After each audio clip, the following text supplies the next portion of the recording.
여러분 안녕하세요. 반갑습니다. 오늘은 별처럼 영원한 사람들 이런 제목으로 하나님의 말씀을 보겠습니다. 밤하늘에 비치는 별은 영원하지요. 성경은 별처럼 그렇게 영원히 그 이름을 남기고 영원히 하늘에서 영웅으로 추앙을 받을 사람들, 그런 사람들을 소개하고 있습니다. 이 세상에 있는 영웅들은 역사와 함께 사라지고 사람들의 기억 속에서 사라져가지만, 하늘에 있는 영웅들은 영원한 세월 동안 사라지지 않고 별처럼 그렇게 빛날 것입니다. 오늘 우리 모두가 그러한 사람들을 찾아보도록 하겠습니다. 다니엘서 12장 3절에 보면, 많은 사람을 옳은 대로 돌아오게 한 자는 별과 같이 영원토록 비치리라. 다니엘서 12장에 나와 있는 말씀입니다. 옳은 대로 돌아오게 한다는 말은 영생의 길로 인도했다는 말입니다. 죽어가는 죄인들에게 영원한 생명을 알려주고, 그래서 영원한 생명을 받도록 구원해 주었다는 것입니다. 그런 사람들이 영웅이 되어서 별과 같이 영원토록 비치게 될 것이다, 이렇게 말합니다. 여러분, 당연하지 않습니까?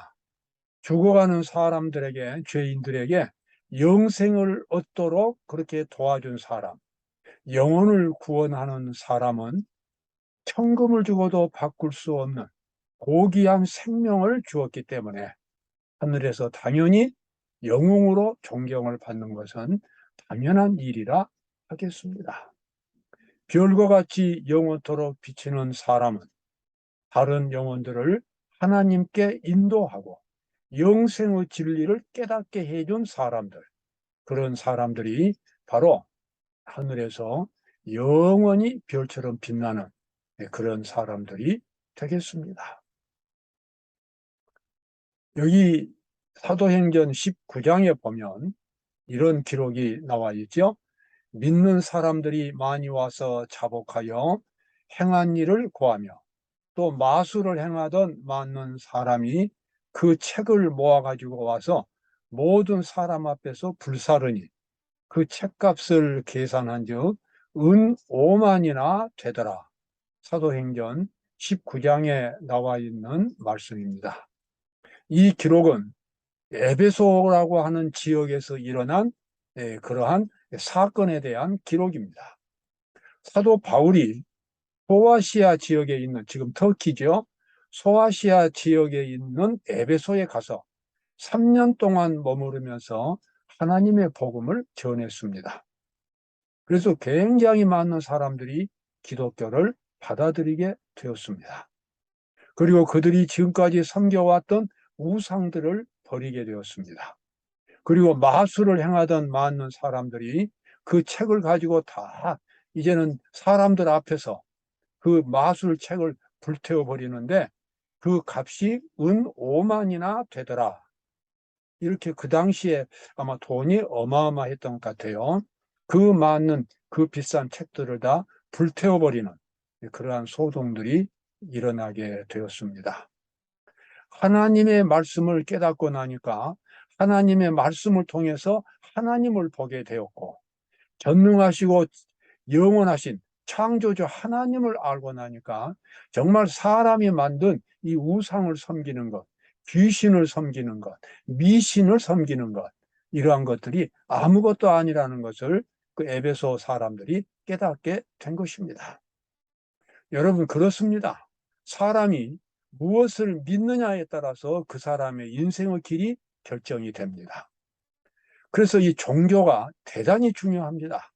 종교를 잘못 선택하면 본인뿐만 아니라 가정이 망하고 사회가 망하고 국가가 망합니다. 그러나 건전한 신앙, 정말 이 귀하고 거룩한 이런 하나님을 믿는 종교를 선택한다면 그건 개인이 살고 가정이 살고 국가가 살아납니다. 과거 기독교 역사를 본다면 우리는 그러한 면들을 쉽게 볼 수가 있습니다. 여러분, 지금도 마찬가지입니다. 물론 교회를 다닌다고 해서 다 사회의 모범이 되는 것은 아니지만, 그래도 기독교를 선택한 사람들은 사회에서 늘 빛과 소금의 역할을 해야 한다는 것을 알기 때문에 선하게 살고 그 사회를 행복하고 아름다운 그런 세상으로 만들려고 노력하게 됩니다. 사도 바울이 에베소 교회에 와가지고 수많은 사람들의 삶을 바꾸어 주었습니다. 그 후에 이제 사도 바울이 고린도에 있는 그런 이 교회들에게 편지를 보내면서 이런 말을 했습니다. 내가 수고를 넘치도록 하고 옥에 갇히기도 더 많이 하고 매도 수없이 맞고 여러 번 죽을 뻔 하였으니, 이렇게 말합니다. 사도 바울이 이 전 세계적으로 복음을 전하기 위해서 다닐 때에 참 정말 많은 고생을 했습니다.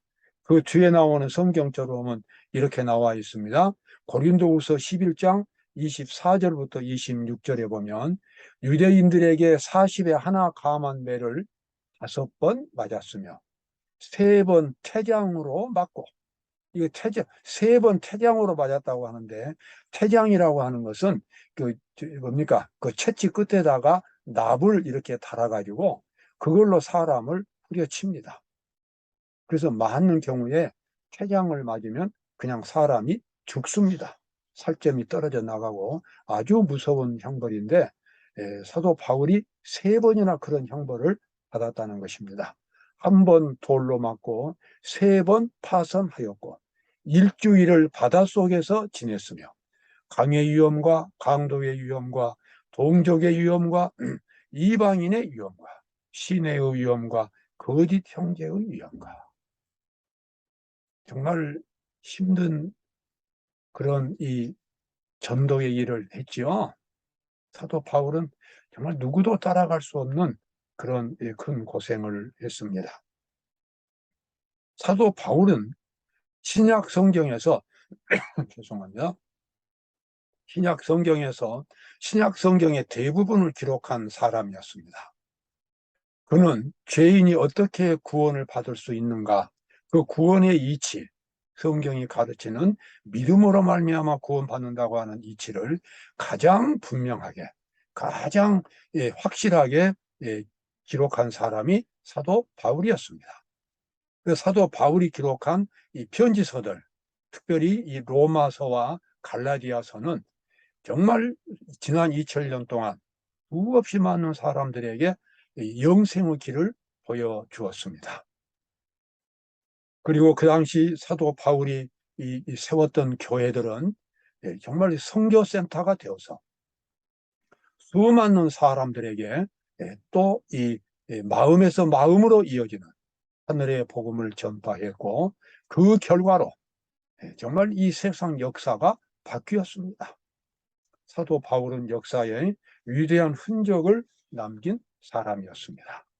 그가 그토록 고생하고 복음을 전한 덕분에 기독교는 세계적인 이 종교로 성장할 수 있었고, 미신에 갇혀있던 수많은 사람들이, 흑암 속에 갇혀있던 수많은 사람들이 하늘을 볼 수 있었고 하나님을 볼 수 있었고 영생의 길을 찾을 수 있게 되었습니다. 사도 바울이 고린도 교인들에게 자기가 지난 과거에 겪었던 그런 고난들을 이야기하는데, 사실 사도 바울에게 있어서 더 큰 고난은 다른 데 있었습니다. 그것은 그가 세웠던 교회들에 대한 염려였습니다. 자기도 신앙생활을 해보지만 이 세상에 있는 이 죄악의 세력들, 죄악 세력들이 하나님의 백성들을 그대로 놔두지 않습니다. 사탄과 악령들의 활동이 언제나 하나님의 백성들, 하나님의 교회를 향하여 총동원돼서 활동을 합니다. 그래서 이 구원받지 못한 상태에 있다가 멸망 가운데 있다가 하나님의 세계로 들어온 사람은 끊임없이 투쟁을 해야 합니다.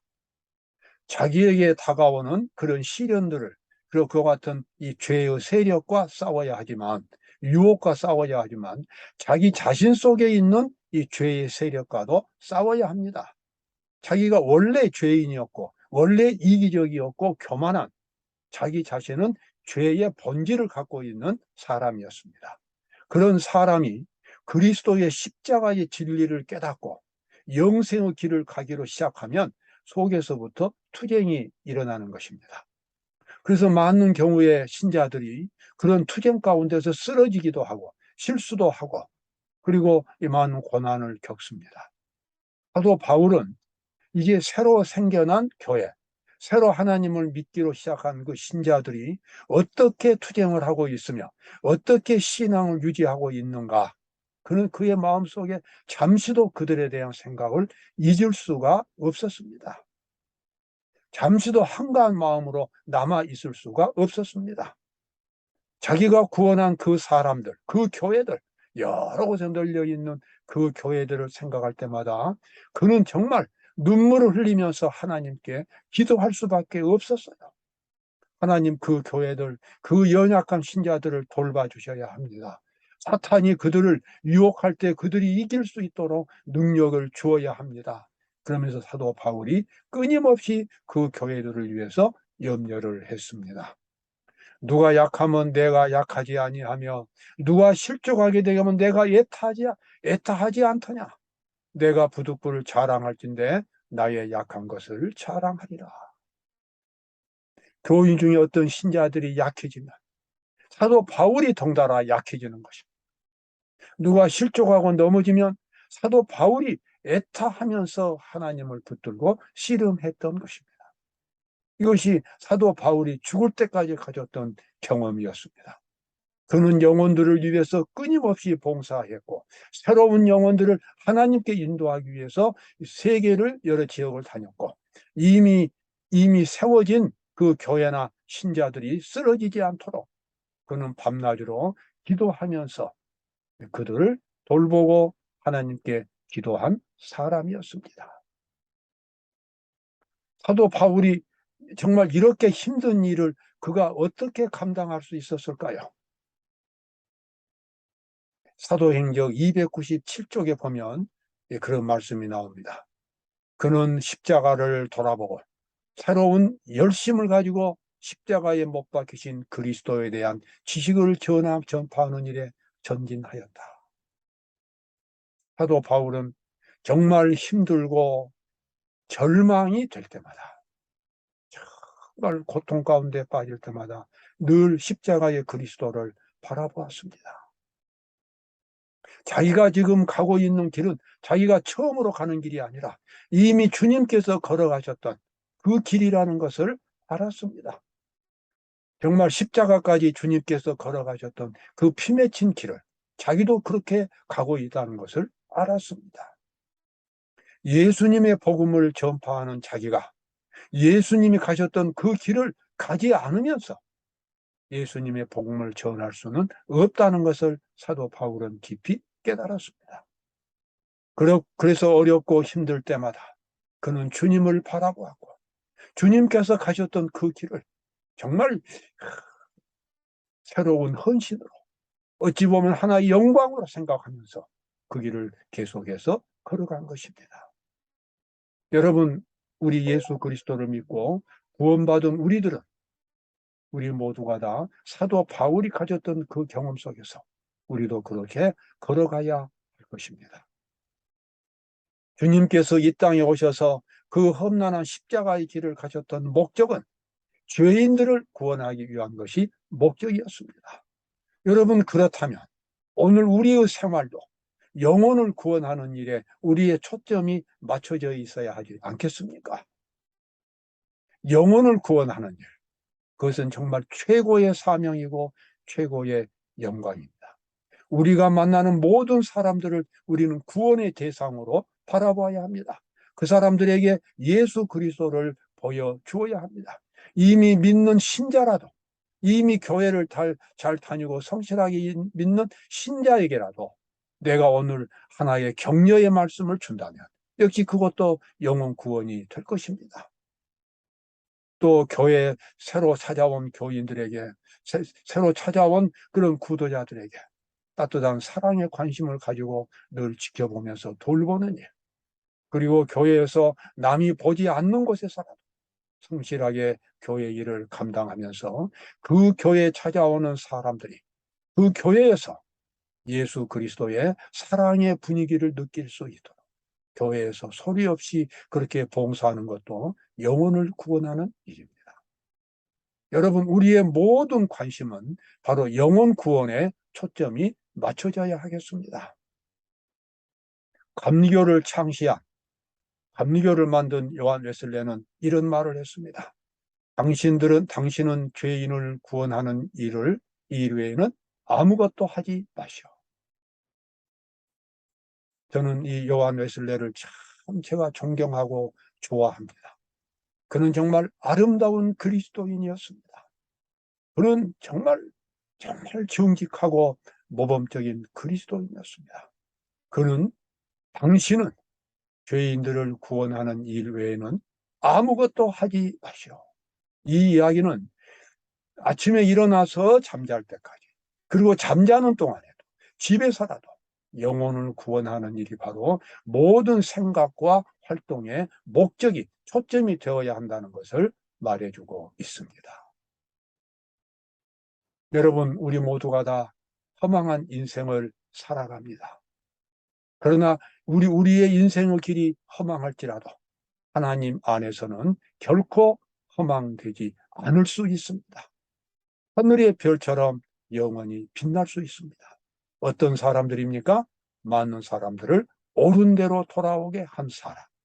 가브리엘 천사가 선지자 다니엘에게 했던 그 말대로 많은 사람을 옳은 대로 돌아오게 한 사람은 별과 같이 영원토록 빛나게 될 것입니다. 여러분, 오늘도 보람된 하루가 되시기를 바랍니다. 감사합니다.